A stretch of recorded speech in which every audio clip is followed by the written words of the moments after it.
وسع ربي كل شيء علما أفلا تتذكرون. الحمد لله رب العالمين، له الحمد الحسن والثناء الجميل، وأشهد أن لا إله إلا الله وحده لا شريك له يقول الحق وهو يهدي السبيل، وأشهد أن محمدا عبده ورسوله صلى الله عليه وعلى آله وأصحابه والتابعين لهم بإحسان إلى يوم الدين. أما بعد. My beloved brothers and sisters, may Allah subhanahu wa ta'ala preserve you and honor you all. And may Allah subhanahu wa ta'ala raise you with the great scholars of Al-Islam.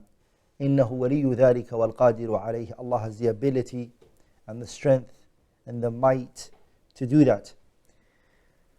I also ask Allah subhanahu wa ta'ala that every movement and every action that you did in order to come to this session, that Allah rewards you all for it, subhanahu wa ta'ala. We're living at a time when the things that are distracting us, social media and other things, are available, and people are swarming and running to it. And to find a group of people who choose to come to learn their religion are little amongst the little. The Prophet ﷺ, he told us, سَيَأْتِي عَلَى النَّاسِ زَمَانٌ الْمُتَمَسِّكُ بِدِينِهِ كَالْقَابِضُ عَلَى الْجَمْرَةِ. There's going to come a time when the person who's holding on to his religion is like he's holding on to hot charcoal. That's the time that's going to come, the Prophet said, ﷺ. That if you say, I want to hold on to my religion, it's like you're holding on to a hot charcoal. And a hot charcoal, my beloved brothers, or a hot coal, my beloved brothers and sisters, if it's burning and you grab it, you have two options. Either you hold on to it or you let it go. There's no other option, right? If you hold on to it, it will burn you. But if you throw it, it will no longer burn you. And the Prophet here is trying to say that if you hold on to the deen, you're going to go through a lot. Just like the coal, that hot coal, the way it will burn you, that's the way it's going to burn you. You're going to burn if you hold on to your religion. And if you throw your religion and you throw that hot coal, you will lose your deen. You will lose your religion. You will apostate from this blessed religion. So holding on to the deen today is like that coal. It's burning, it's hard, it's tough, but it requires two qualities for us to come with: patience and certainty. Patience and certainty. Patient in three ways. Patience upon the obedience of Allah subhanahu wa ta'ala. And number two, patient from the sins. And the third is patient upon the calamities and the hardship that comes our way. And the second thing that you need to come with is certainty. Knowing that the end of all of this, وَلِلَّهِ عَاقِبَةُ الْأُمُورِ, that the ending, the final ending, Allah is going to give it to the believers subhanahu wa ta'ala. Al-Imam Ibn Taymiyyah rahimahullah, he used to say, بِالصَّبْرِ وَالْيَقِينِ تُنَالُ الْإِمَامَةَ فِي الدِّينِ. Patience and certainty, you will reach leadership in the religion. You will reach leadership if you come with those two traits, patience and certainty. You'll become an imam, become a leader.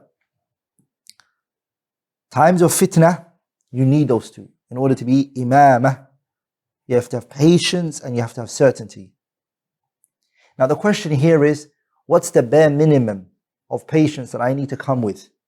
What is the bare minimum of certainty that I need to come with? The bare minimum of patience that you need to come with is tazkiyatun nafs, that you purify yourself, that you clean yourself, you get rid of oppression and wrongdoing. You come with justice. And the bare minimum that is needed from certainty is knowledge. Having knowledge of the religion. Learning your deen. Today, so many people are suffering from, I have a doubt of this and I have a doubt of that. And the answer is, yes, you do.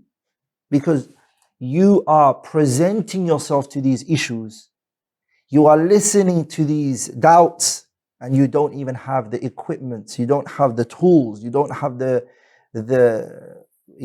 preparation. You're not equipped for the doubts that are being thrown at you. I remember when I was in university in the UK, I was studying, the subject that I took on was applied linguistics. I was studying applied linguistics. I did it as an undergrad and a postgrad. When I was studying in the uni, what I found, and was shocking to me, was that they would bring doubts to me in subjects that I didn't expect. The doubts will come to me in subjects and in lessons, and I'm thinking to myself, in this, how can somebody bring a doubt like that to me? For example, we will be studying second language acquisition. For example, we will be learning about that. And in there we learn the theories and the hypotheses that they put forward regarding language. Is it the behaviorism, for example, theory? That will be suggested. For example, is language an innate thing? And they talk about all of that and they discuss it. As a Muslim, we've already been told that Allah subhanahu wa ta'ala is the one who teaches us all of this. It's in the Qur'an. Allah mentions subhanahu wa ta'ala, He says, "Allamahu al-bayan." So I remember in one of my courses, in one of the dissertations or one of my writings that I submitted, I wrote in there that the language is something Allah gave us subhanahu wa ta'ala, that it's in us. I tried to bring statements from Islam, and I used the theories that they mentioned to support it. And I remember the professor, my teacher, he looked at it and said, "Look, this is a very biased opinion that you hold." Now, my beloved brothers and sisters, I'm sitting in the class, I look around, a discussion unravels regarding my writing, my essay. And in the class, I have like 4 Muslim students that are with me. So they bring up this discussion. The 4 other fellow students, including me, were 5. They've already accepted and they've already surrendered to the teacher. Because the background of their deen is very weak. And so that day, it hit me hard that the importance of us learning about our religion is very important, my beloved brothers and sisters. That you have understanding of your deen.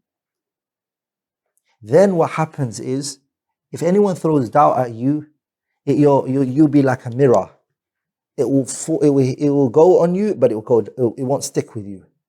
That's why Imam Ibn Taymiyyah advised his student Ibn al-Qayyim. He said to him, "Do not be like a sponge. The sponge absorbs things. But rather be like a mirror, that whatever goes on it, it falls off.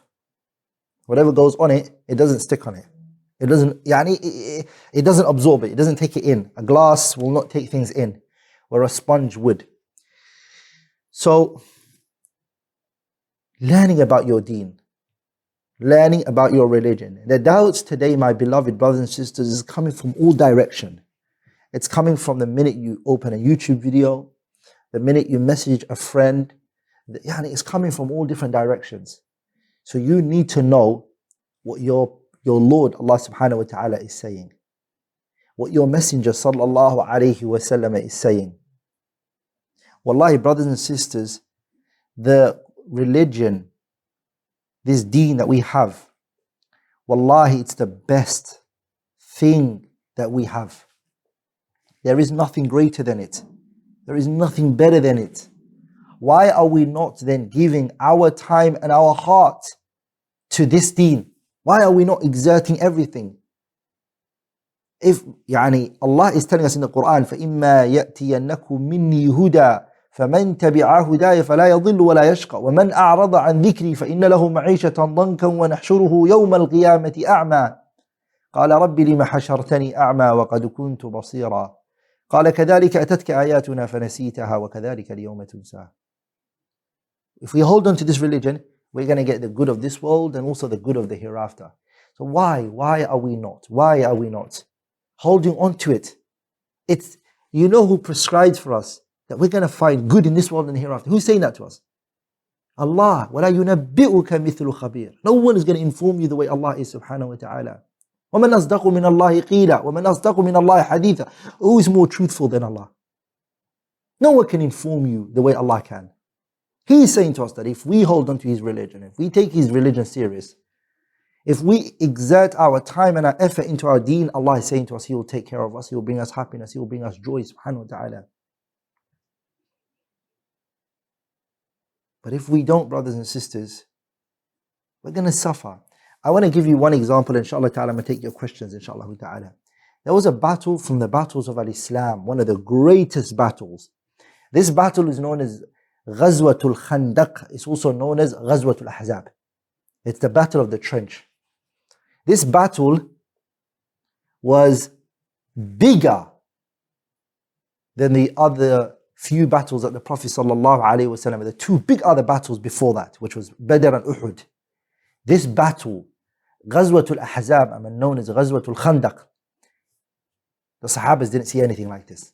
Allah, even when He talks about it, يا أيها الذين آمنوا اذكروا نعمة الله عليكم إذ جاءتكم جنود فأرسلنا عليهم ريحا وجنودا لم تروها وكان الله بما تعملون بصيرا إذ جاءوكم من فوقكم ومن أسفل منكم وإذ زاغت الأبصار وبلغت القلوب الحناجر وتظنون بالله الظنون هنالك ابتلي المؤمنون وزلزلوا زلزالا شديدا وإذ يقول المنافقون والذين في قلوبهم مرض ما وعدنا الله ورسوله إلا غرورا وإذ قالت طائفة منهم يا أهل يثرب لا مقام لكم فارجعوا ويستأذن فريق منهم النبي يقولون إن بيوتنا عورة وما هي بعورة إن يريدون إلا فرارا.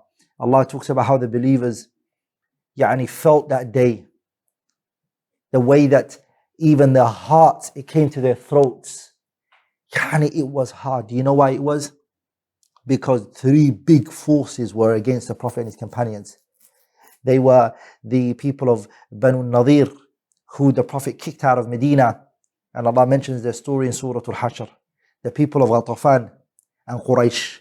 They came together with all of their might and their power and their force. They came to the Prophet ﷺ. A noble companion by the name of Salman al-Farisi suggested that the Prophet ﷺ, he dig a trench. And that's why the battle is called Ghazwatul Khandaq.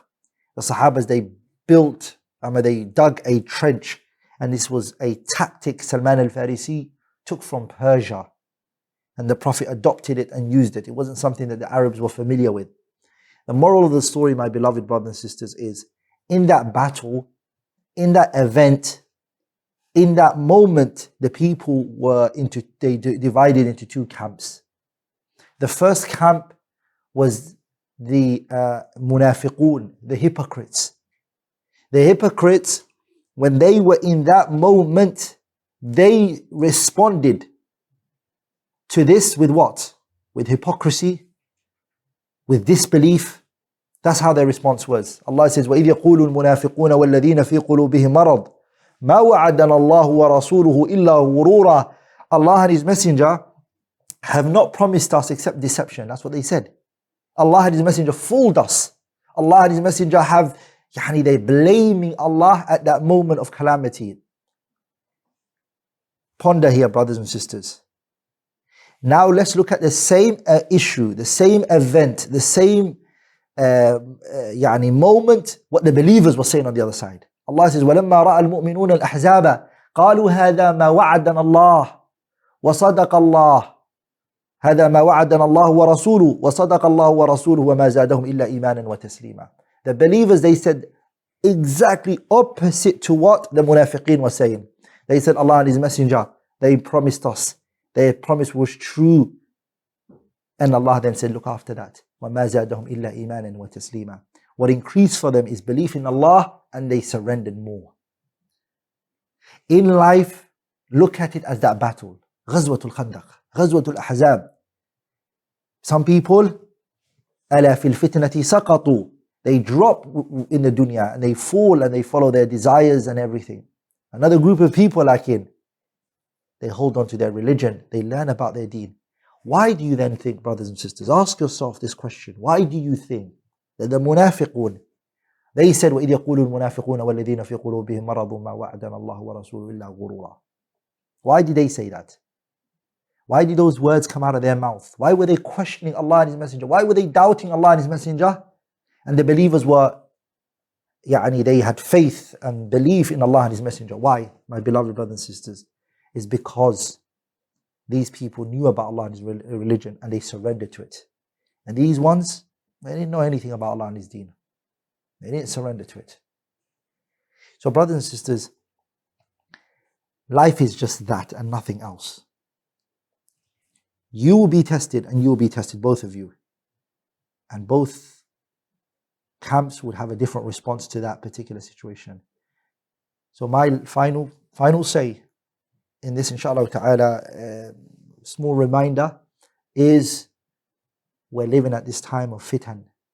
Equip yourself with knowledge and beneficial actions. I ask Allah subhanahu wa ta'ala that He makes us from His righteous slaves. إِنَّهُ وَلِيُّ ذَلِكَ وَالْقَادِرُ عَلَيْهِ. Inshallah ta'ala, let's take questions from the students. Bismillah.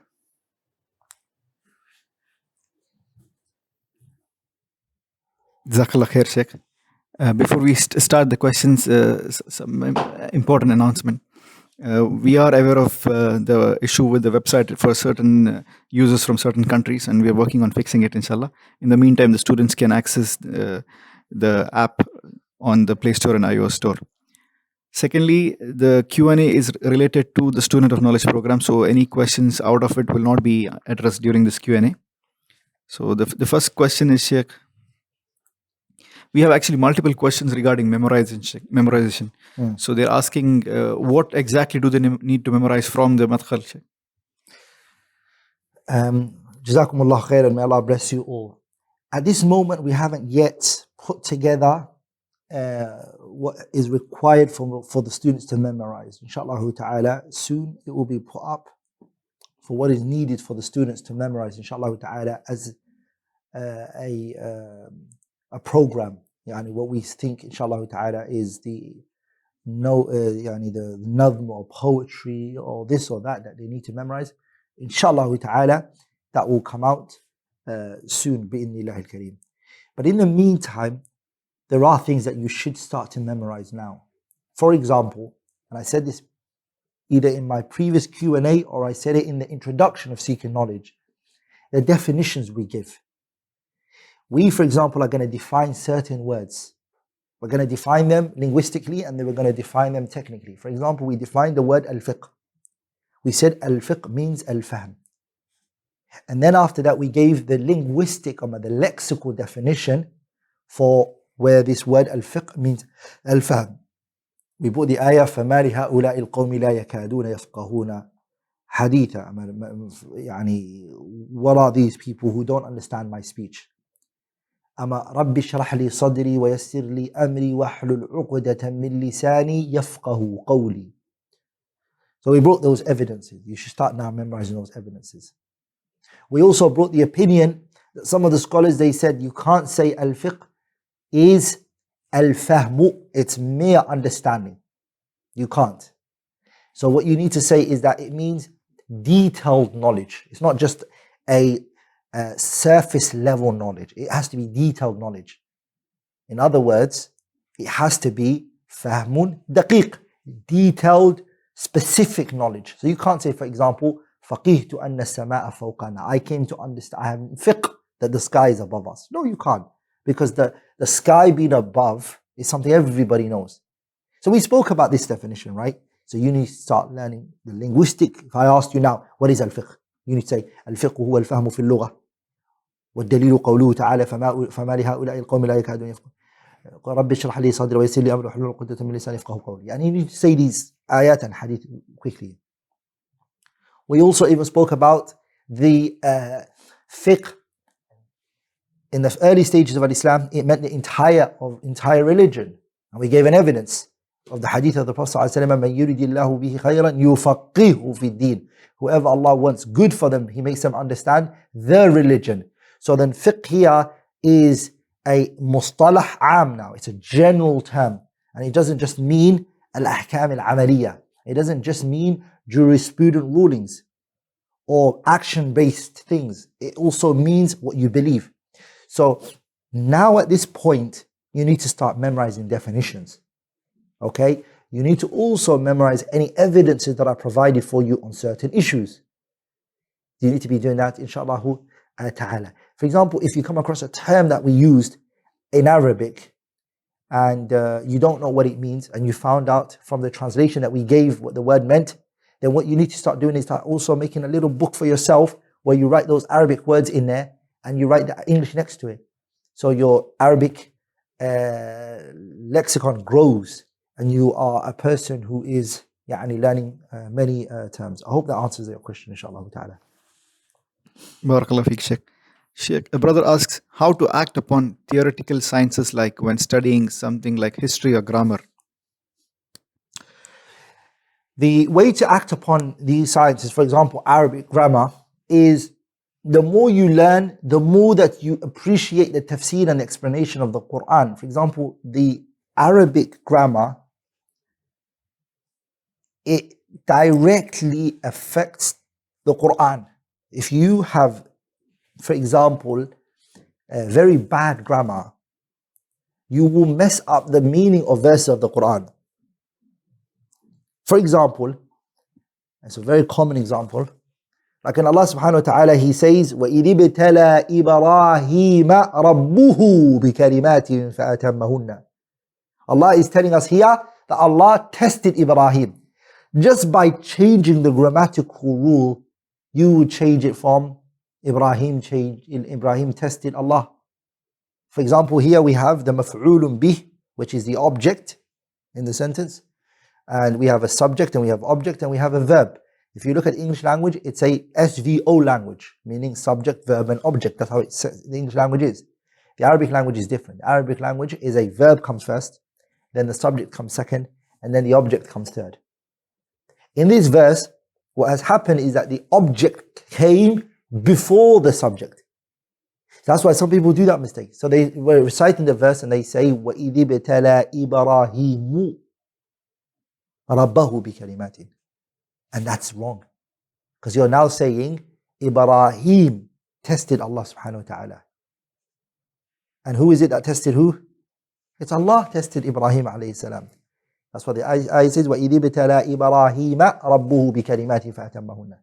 So learning grammar, inshallah ta'ala, and inshallah when we start studying Jurumiyya, because right now we're not yet gone into all of that, but when we do, inshallah ta'ala, the examples we're going to be giving you is going to be from the Qur'an majority of the time. We're going to try to avoid even giving you sentences from ourselves. We're going to give you verses from the Qur'an, so you can start applying grammatical rules in it. So these theoretical knowledge is what helps you to defend your religion.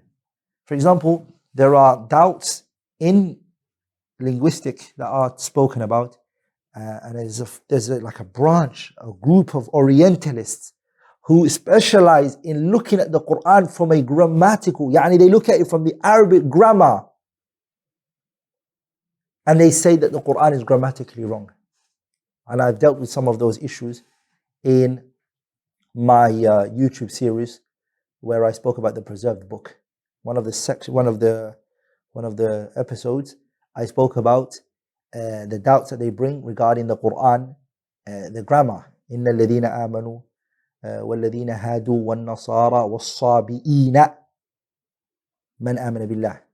In another verse, Allah says, Inna alladhina amanu walladhina hadu wal nasara was sabiuna. So sabiina or sabiuna? Which one is it? They said it's a grammatical mistake. Some of the Orientalists say that the Qur'an has grammatical mistakes in there. So how are you going to defend your deen unless you know these يعني شواهد لغوية, and you've studied the Arabic grammar and all of this. So no doubt, knowledge is a key and a stepping stone to what? To action. There's a mistake that some people fall into, by the way. And this is, I think, also part of the person's question, which also needs to be corrected. Some people think knowledge is a means to action. Not all knowledge is a means to action. Some knowledge itself is a means. Some knowledge itself is the means, it's the ghaya, it's the hadaf. By studying this, it's the objective. And of course, there are some knowledge which are a means to actions. Ibn al-Qayyim expands on this in his kitab Miftah Dar Sa'adah. So by learning itself, you're in an act of obedience. You're getting rewarded for it. Now,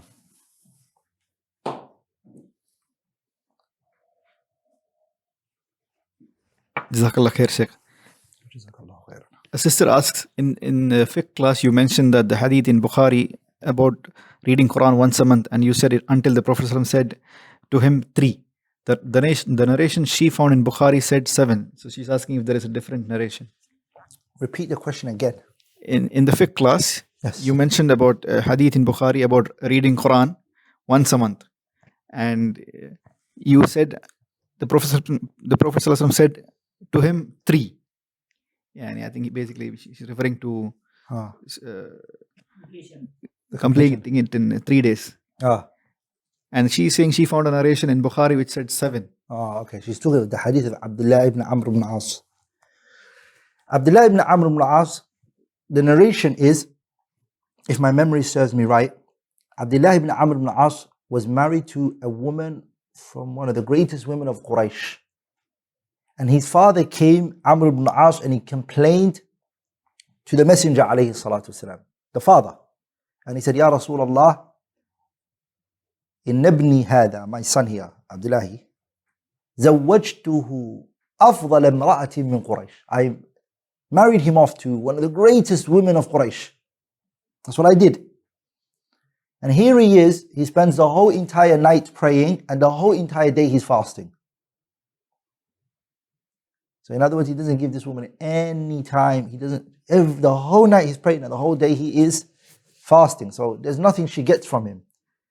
So the Prophet ﷺ faced and directed towards Abdullah ibn Amr ibn As, and he told him,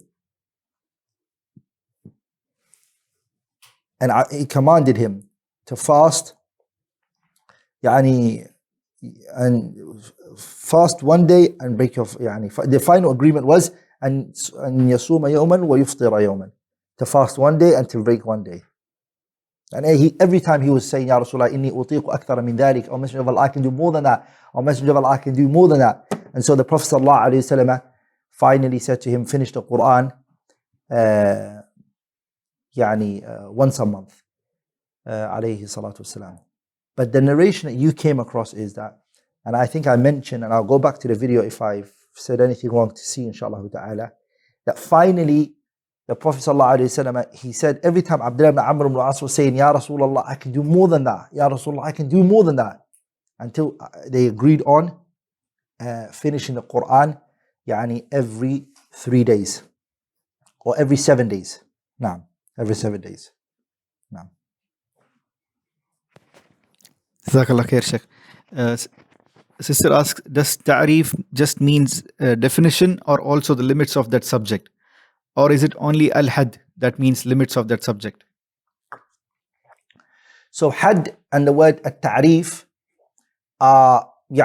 this is issue terminologies the manatiqa used. Manatiqa used synonyms like al-had wal-rasmu wal-ta'rif, these are terms they use. Lakin when we come to these subjects, usul al-fiqh and aqeedah and hadith al-fiqh, when we say al-had, al-ta'rif or al-rasm, we mean the same. It's all the same.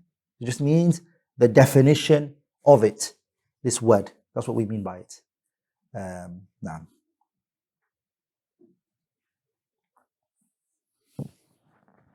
Jazakallah khair, Sheikh. Sheikh, we have multiple students asking about when will the beginners level start. I think they're eager to know when will it start. The answer to that is when this current classes finish. That's all I can say. It's like somebody asking you, is it Ramadan tomorrow? And you say, for example, the last day of Ramadan, everybody's waiting. Is it Eid tomorrow? And somebody messages you and says, good news, Eid is going to be on the first of Eid. So that's what so inshallah ta'ala, the beginning of it, the beginning of the first book that we're going to take is that when this madkhal finishes. And we're not putting any restriction on the students when it comes to how many hours they put in. Of course, we always suggest and we always encourage the students to do so much hours to study. But the same way that the students have flexibility with their studying, the same to the teachers. So the teachers give you an introduction to all of the sciences, very well done, in bite size, in details, so that when you do come to the books, insha'Allah ta'ala, you have very good understanding of what the subject is about, what is it going to teach you, and whatever's spoken about it there, it's going to be so organized. So enjoy this for now, insha'Allah ta'ala. That bi'idhnillah al-kareem, it will come when the time is, insha'Allah ta'ala, when the time is written for it, insha'Allah ta'ala. Now. One of the student wants further clarification on the difference between Shara'i and Istilah definition, the one that you mentioned in 5th class. Okay, good, mashallah. The difference between the Shar'i usage and the difference of Istilahi usage is very important. So many people mix this up. Istilahi means مَصْطَلَحَ بِهِ طَائِفَةٌ مِنَ النَّاسِ. That's what the scholars say. It's when a group of people agree on the definition of something. So if we now, 10 of us here, say that this is a plastic cup, and that's the term that we've given to it, or we say it's a glass cup, okay, whatever. We agree on something, we call this something. This now becomes the term coined by us. But it doesn't have to necessarily be Shara'i. It doesn't have to be according to the Sharia. It's what a group of people did. So the ulama al-hadith, for example, scholars of hadith, they have terms that they've coined according to them. Like for example, when we look at the word sahih, for example. Okay? I hope everybody's with me here on this. We look at the word sahih.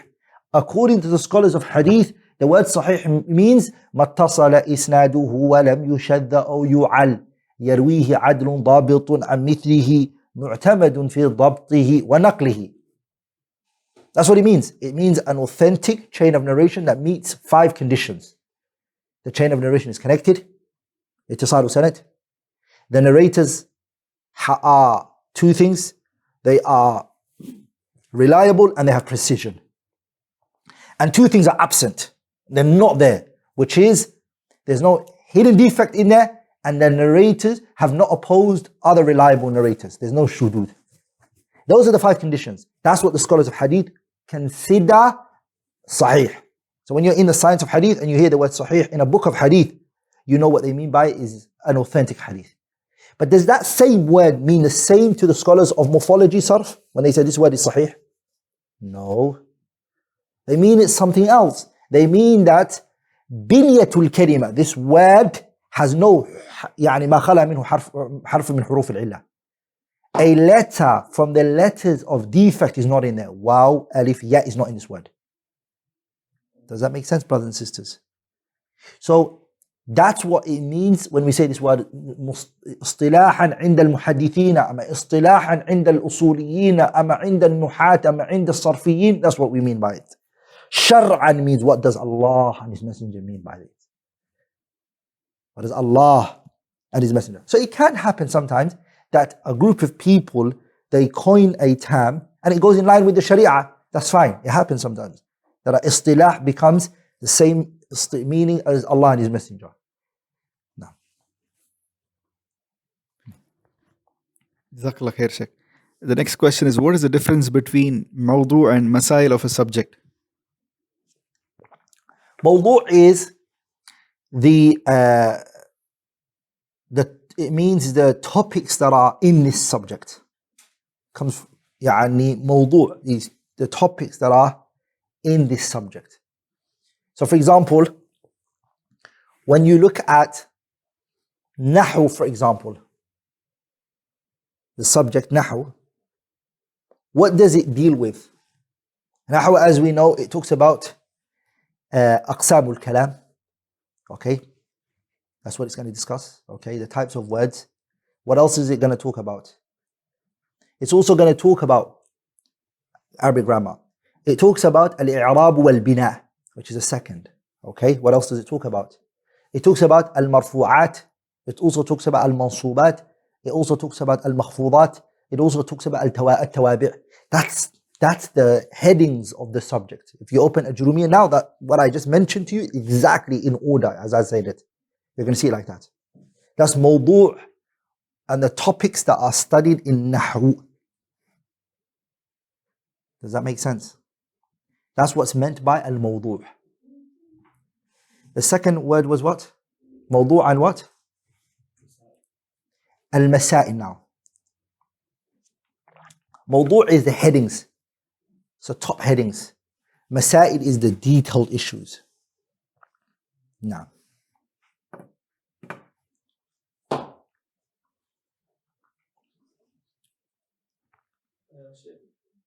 Brother asks, why was the book Minhaj Talib not mentioned in Jazakallah khair, Sheikh. A brother asks, why was the book Minhaj Talib Ilm not mentioned for the memorization? And should he go ahead and memorize it? As in like the Minhaj al-Talibin by Imam al-Nawawi in fiqh, right? If that's what you mean by it, Minhaj al-Talibin is a nathrun. Is a nathr, meaning it's not poetry. And it's hard for some people to memorize things of one which are not poetry. Like, and if Allah has given you that strength and that malaka, and you're able to memorize Minhaj al-Talibin, ideally the best, it's no doubt. It's one of the big books of Nawawi. He called it Rawdatul Talibin fi Umdatul Muftin. What does Umdatul Muftin mean? He made the backbone of those who want to give fatwa. So if you memorize that book and you can memorize it word for word, we would love to see that. Like, realistically speaking, what is easiest for people to memorize and is nadhm, poetry. Okay? And currently, as we speak now, I know a person who's working on it, but as we speak now, this moment, we have no nadhm of Minhaj al-Talibin. No one has written any nadhm of Minhaj al-Talibin whatsoever. I know somebody who's working on it, so we are trying to focus on people memorizing generally nadhm, poetries. Jazakallah khair, Sheikh. A student asks, is it beneficial if a person memorizes the matan of Nuqbatul Fikr, then Alfiya, or directly the Alfiya will suffice? Another good question. We have Nuqbatul Fikr fi Mustalahi Ahli al-Athar by Al-Imam Ibn Hajar al-Asqalani. Again, that kitab is a what? It's a nathr. I mean, it's not a nadhm, it's not a poetry. There is a poetry for it by Amir al-San'ani, Muhammad Amir al-San'ani, rahimahullah, sahibu Subul al-Salam. He has written it in a poetic form, starting with حمدا لمن يسند كل حمدي إليه مرفوعا بغير عدي متصلا ليس له انقطاع ما فيه كذاب ولا وضاع. So he's written that on it, Amir al-San'ani. It's better if you're going to memorize if you choose to memorize Nuqbatul Fikr fi Mustalah Ahli al-Athar, instead of memorizing the nadhm might be easier for you. Again, I prefer always nadhm, poetries, because it's easier to hold the poetries. But me, over the years, I've come to the conclusion, from my own personal experience and from my reading, that making a student memorize so many books in one field is counterproductive. For a student to memorize so many books in one field is counterproductive. For example, somebody memorizes Bayquniya, and then he does Nukhbatul Fikr and Ikhtisar Ulum al-Hadith, and then he memorizes each book. And then after that he comes to Alfiyat al-Iraqi. The question here is, if he does that for every subject, he does that for fiqh, usul al-fiqh, nahu, balagha, which is three, ilm al-bayan, ilm al-badi', ilm al-ma'ani, he does it for all. And then he does it for ilm al-urudi wal-qawafi, and he does it for يعني السيرة النبوية, and he does it for أدب اللغة, for example الشعر and معلقات, and أبو الحماس by Abu Tammam, and الشوقي's نظمs and الأصمعيات and المفضليات, and he memorizes all of that. When is he going to do muraja'a? When is he or she going to do muraja'a? So every subject is just best to memorize one book of each subject, and that nazm, that poetry that you memorize, should be a comprehensive one. A comprehensive one. That's what's best. But some people we know, they can't memorize Alfiyat al-Iraqi. It's too hard for them, it's too big for them. But they just want to memorize one small text, very small, and the rest they want to understand it. Okay, no problem, inshallah. Go for Nukhbatul Fikr. في مصطلح أهل الأثر, I would encourage you to memorize the Qasab al-Sukar by Amir al-San'ani. But some people, they don't mind to memorize the Nukhbatul Fikr by Ibn Hajar himself directly. No problem. It's fine. There's nothing wrong by memorizing the matan if you want to. Ideally, like, it would be better for you to go for Alfiyat al-Iraqi and memorize that instead of going for Nukhbatul Fikr. No.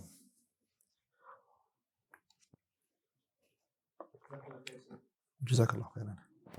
A student asks, ilm is always something where ignorance was not there before. So why do we say talib ilm? We were created ignorant. Allah subhanahu wa ta'ala, He says, وَاللَّهُ أَخْرَجَكُم مِّن بُطُونِ أُمَّهَاتِكُمْ لَا تَعْلَمُونَ شَيْئًا. Allah created you and He brought you out of the wombs of your mothers and your mother not knowing anything. We came out of the womb of our mothers not knowing anything. وَجَعَلَ لَكُمُ السَّمْعَ وَالْأَبْصَارَ, and then Allah gave you a heart and eyes and ears and nose and all of that in order to acquire knowledge and to gain knowledge. So طالب ilm means I'm seeking knowledge. I'm trying to leave the ignorance I was in and I'm trying to become a person who knows. Because the default position of the human is that he's ignorant. إِنَّا عَرَضْنَا الْأَمَانَةَ عَلَى السَّمَاوَاتِ وَالْأَرْضِ وَالْجِبَالِ فَأَبَيْنَ أَن يَحْمِلْنَاهَا وَأَشْفَقْنَ مِنْهَا وَحَمَلَهَا الْإِنسَانُ إِنَّهُ كَانَ ظَلُومًا جَهُولًا. The human is ignorant. Naam.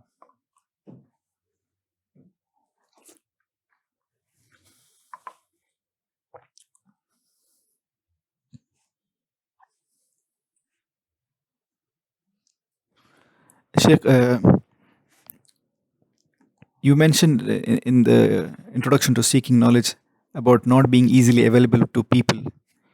So somebody is asking, what about the ones who help other people? There's a hadith regarding helping other people. Now, you see, helping other people is a role that a righteous person should take. But what I was speaking about in that point of a student of knowledge is that a student of knowledge should spend time, a lot of time, in acquiring and gaining understanding of your religion so you can give better to the community and the people. But if you spend your entire time with the people, when do you then spend on yourself? When do you spend time on gaining knowledge for yourself? When do you spend time in praying and worshipping Allah and begging Him? And when do you do that? Remember, helping the people always doesn't mean you spend time with them. You can help the people by making dua for them fi dhahr al-ghayb, behind closed doors. You can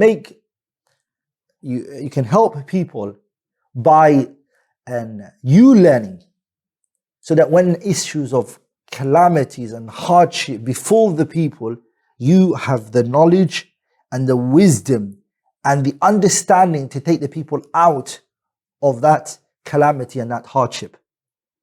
The Arabs, they commonly say, فَاقِدُ شَيْءٍ لَا يُعْطِيهِ. One who doesn't have can't give.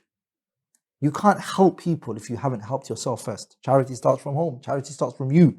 You need to teach yourself. You need to grow. You need to educate yourself. You need to nurture yourself first in order to help others. ولذلك if you don't do that for yourself, there's a problem that happens. When you don't do that, you don't work on yourself, you later become you become part of the problem and not a solution.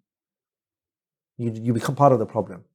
So you'll see the person who was a scholar or not a scholar, but a student of knowledge who was helping the community fall into some of the things that the people of the community wouldn't have fallen into.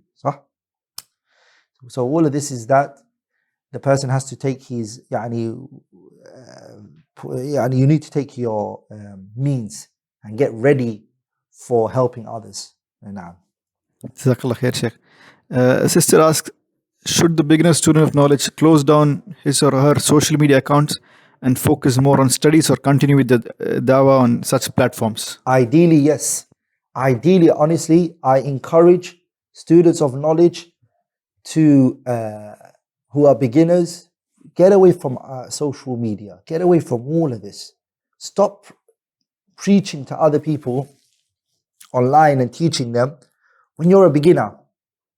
Go and focus on yourself, learn, study, benefit, leave social media, leave it, and focus on studying and learning. Once you learn and you, mashallah, have good base, come back to the community and help them. They need your help.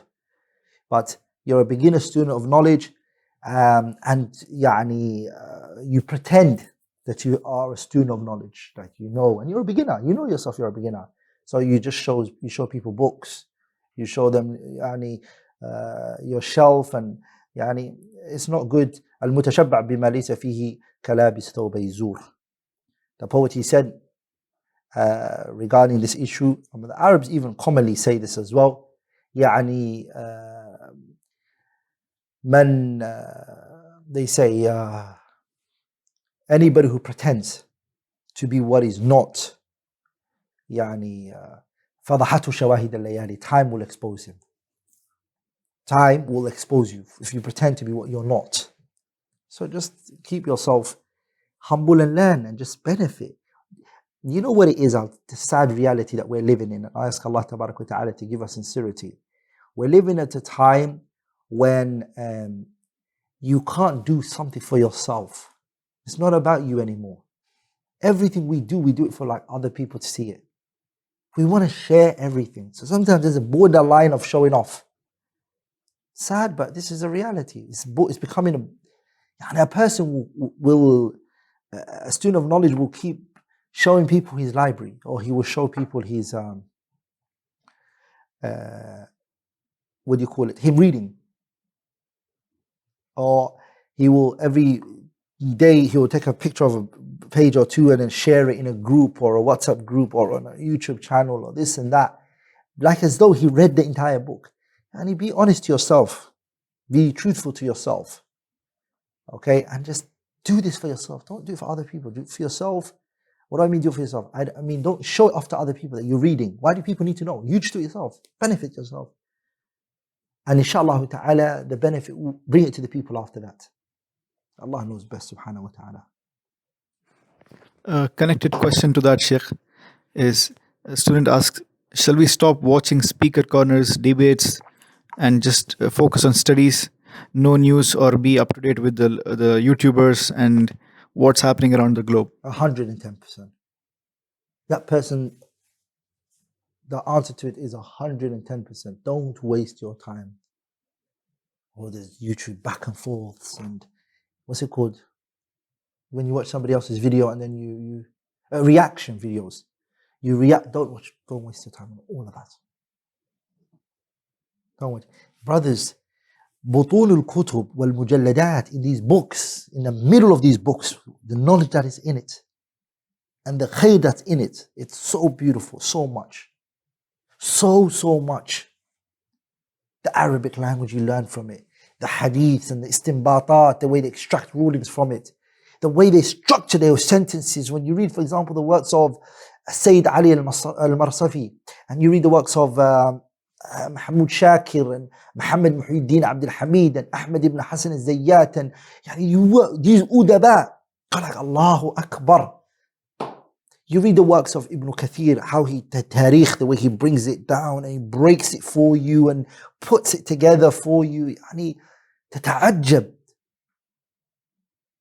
You're amazed. You're taken back by this. So my brothers and sisters, just subhanAllah, just today, I'd finished memorizing the poetry of Ibn Zurayq.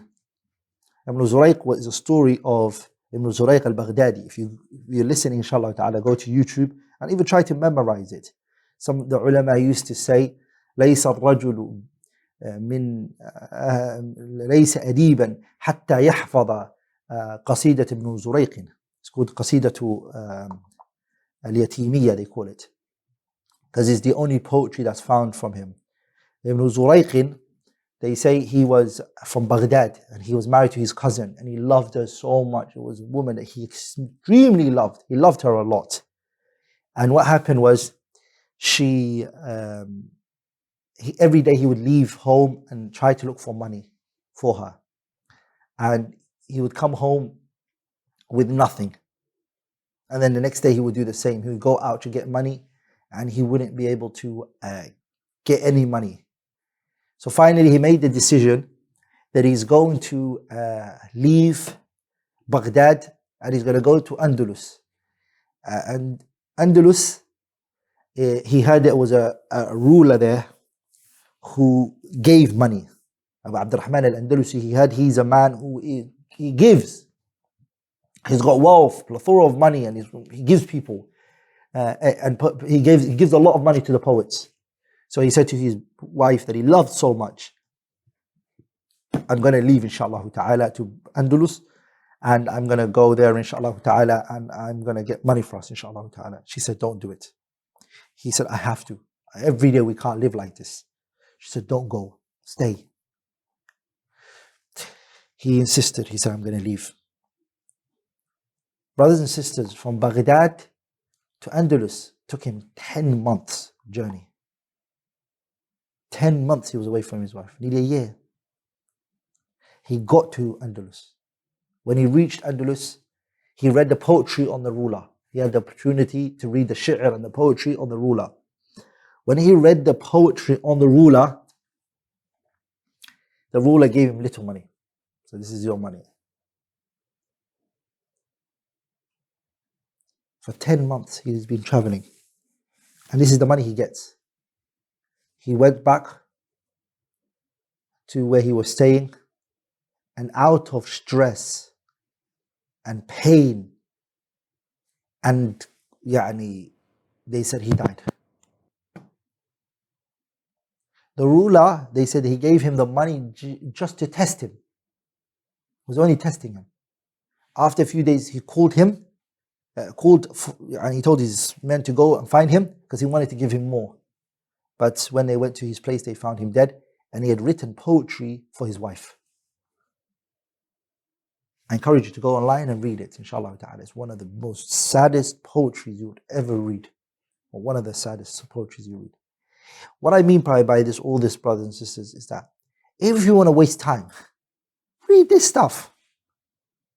Read Kutub al-Adab, Al-Hamqa wal-Mughaffilin by Ibn al-Jawzi, where he talks about stories of weird people and dumb things they did, but your language will increase.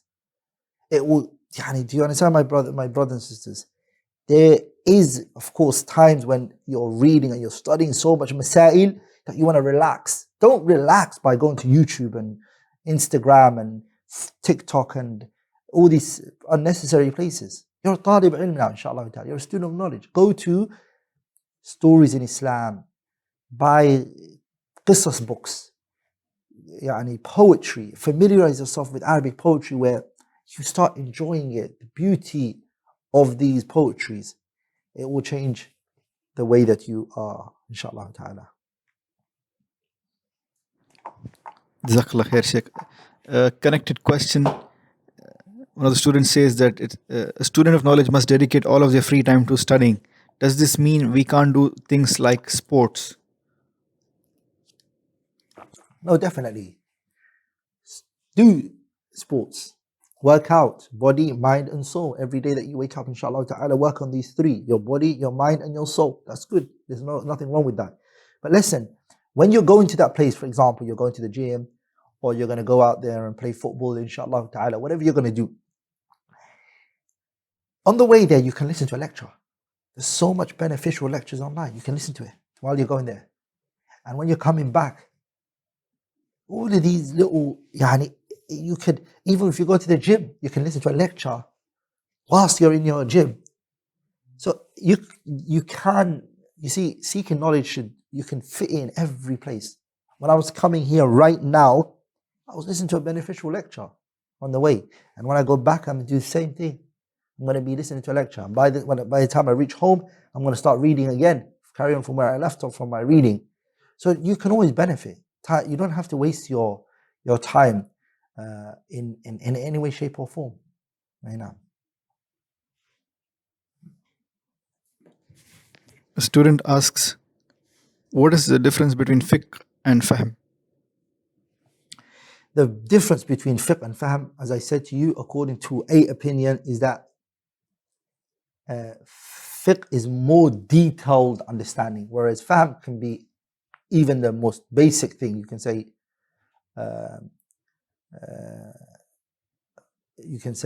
fahimtu, I understood it, according to an opinion. Whereas fiqh is more detailed, it's more stronger, if that makes sense. Jazakallah khair, Sheikh. Another student asks, what's the difference between usul and qawaid? Usul and qawaid, the difference between the two is, and we're going to see inshallah ta'ala when we speak about the difference, we haven't spoken about it yet, qawaid al-fiqhiyya and usul al-fiqh. Like in qa'idah, it's the, for example, the pillars in which a building stands on. It's the a'midah, and the pillars in which it stands on. In English, the word qa'idah would be, for example, a principle. Okay? And the word usul would be, for example, fundamental. A foundation, which is asasul bayt. Like the word asal in the Arabic language is asasul shay, the foundation of anything. Qa'ida, lakin, it's jam'u qawa'id, and qa'ida is it's a pillar for things. It's a pillar that things stands on. Jazakallah khair, Sheikh. Sheikh, the time for today's session is up. Do you want to take some more questions, or you? Inshallah, yeah, we can take more questions, inshallah, for the students. Okay, barakallahu feek. So one of the students asks, can someone do the Student of Knowledge program without memorization? Because they find memorization difficult, but they are interested in understanding the religion. Of course you're going to benefit, no doubt. You're going to be better than the one who does neither of the two. But are you going to be the same as the one who memorizes as well? Who does these courses with you? Not necessarily. The person who wants to really get the best out of something should give time to memorization and understanding. Combine the two. That's why the scholars, they say, beneficial knowledge, knowledge gave birth to al-hifdhu wal-fahmu. Another group of scholars, they said, al-hifdhu and al-fahmu are like the mother and the father. When they got married, they gave birth to knowledge. So you have to memorize and you have to understand in order to be a person of knowledge. Like, and you'll still benefit. If you don't memorize, but you understand things, you'll benefit, no doubt. No. Jazakallah khair, Sheikh. In the fiqh section, it mainly has Shafi'i fiqh books. So a student asks, how can we make sure we don't get into taqleed of a particular madhab? Also, why was only books from Shafi'i fiqh chosen? So inshallah ta'ala, first of all, bi'idhnillah al-kareem, if there's any issue that we believe not to be the strongest opinion, in the sense we mean, we believe it's not right, it's not the strongest opinion, the evidences, it goes against the evidence, we'll mention the strongest evidences in that regard, inshallah ta'ala. But the idea of madhab is misunderstood by many people, which is what? Knowing what the madhab says is important.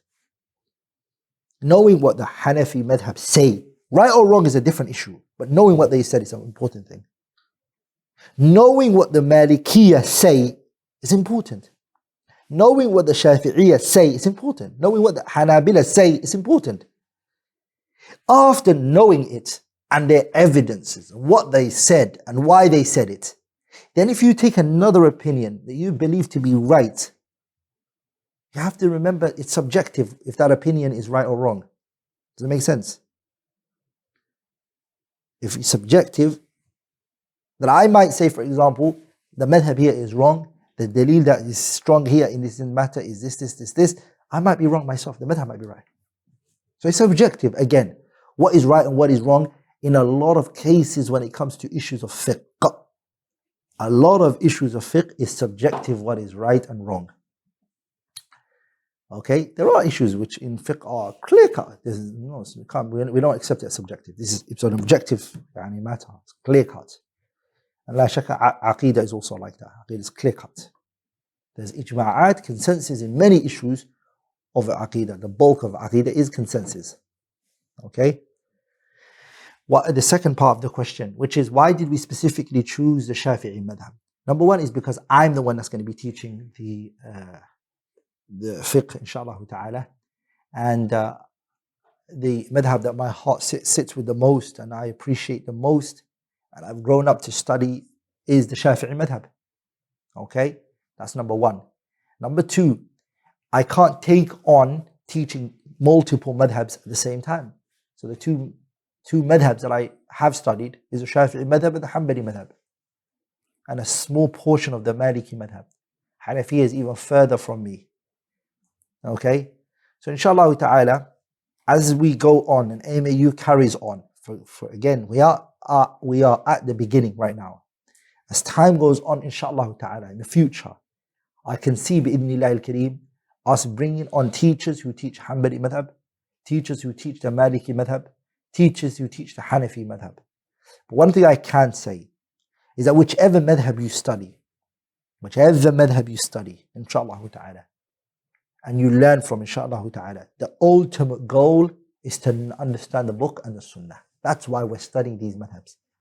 These madhabs are not the ultimate goal. They're not the ultimate goal. They're a stepping stone to understanding the book and the sunnah. So if you go through the Maliki route, or you go through the Shafi'i route, or the Hanbali route, or the Hanafi route, the end goal is what? The end goal is understanding Allah and His Messenger, what they meant. Does that make sense? So to see the madhab as the ultimate goal, once you've understood the madhab very well, you are by default considered a faqih. That's not true. That's not the case. In the madhabs, we learn from it is tasawwur al-masail, perception. We get a good perception and we have a good conceptualization of things. And then after that, we move on to the Qur'an and the Sunnah, inshallah ta'ala. Now. Jazakallah khair, Sheikh. One of the sisters asked, the precondition to seeking knowledge is purifying the vessel. How much time should one spend cleaning their heart? And when do we know that we are ready to seek obligatory knowledge like Aqidah and Fiqh? How does one know his heart is clean enough to seek knowledge?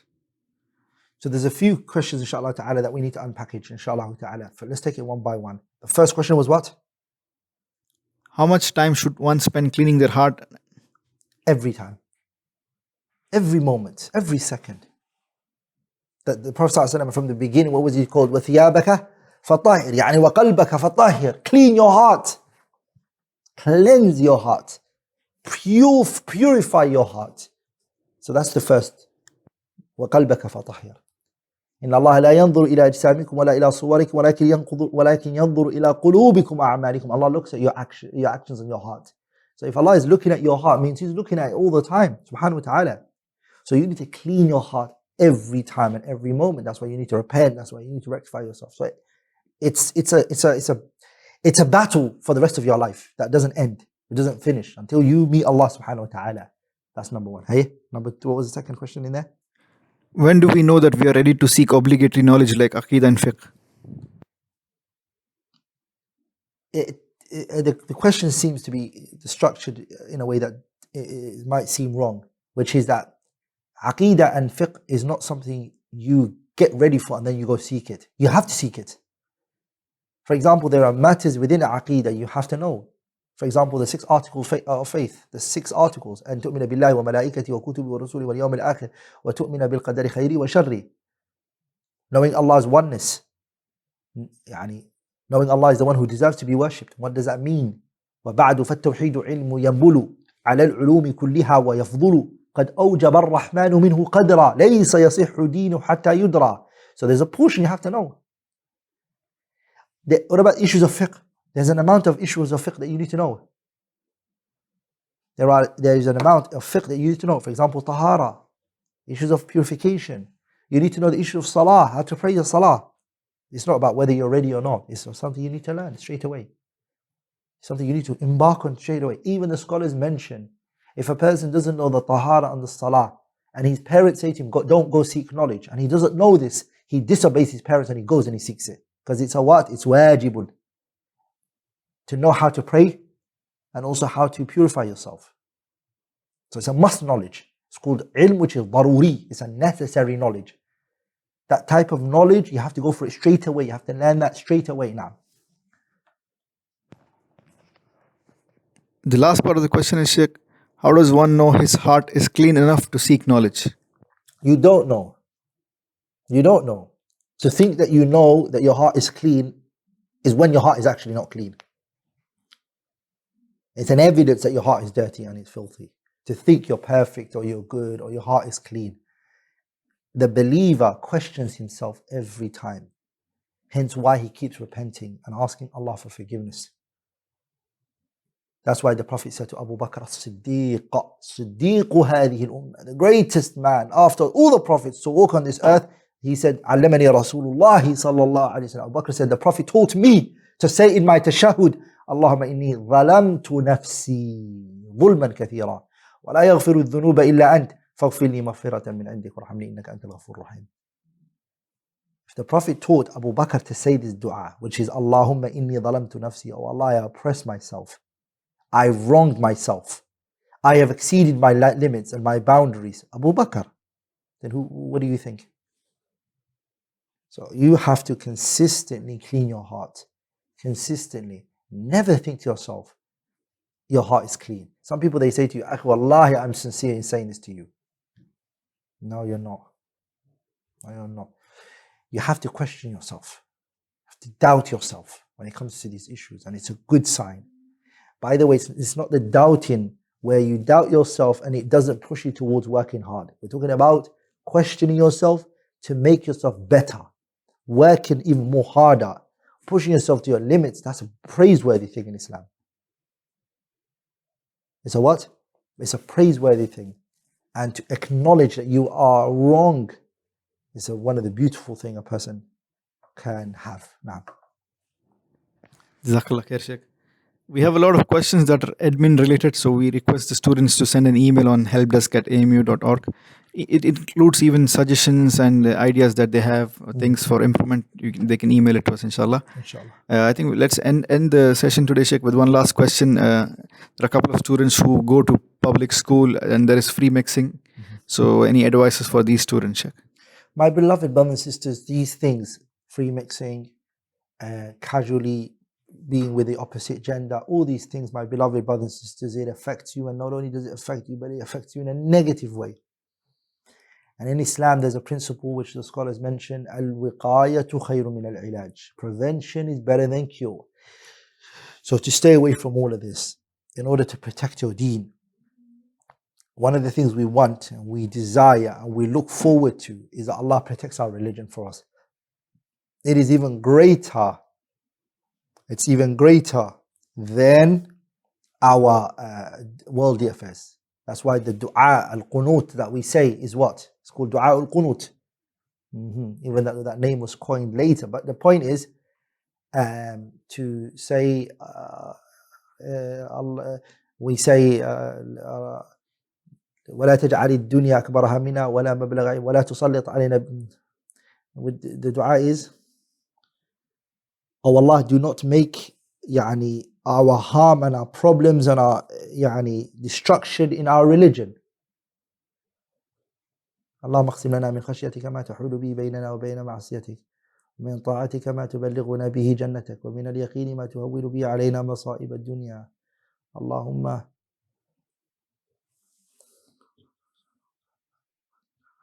واجعله الوارث منا واجعل ثأرنا على من ظلمنا ولا تجعل ظلمنا ولا تجعل before that. In other words, we say, oh Allah, do not ولا تجعل مصيبتنا في ديننا. That's what it is. ولا تجعل مصيبتنا. Oh Allah, do not make our calamities in our religion. So we seek refuge in Allah Tabarak wa Ta'ala from this. Not to make our musibah, our calamity in our religion. It's a big problem if Allah does that to you, subhanahu wa ta'ala.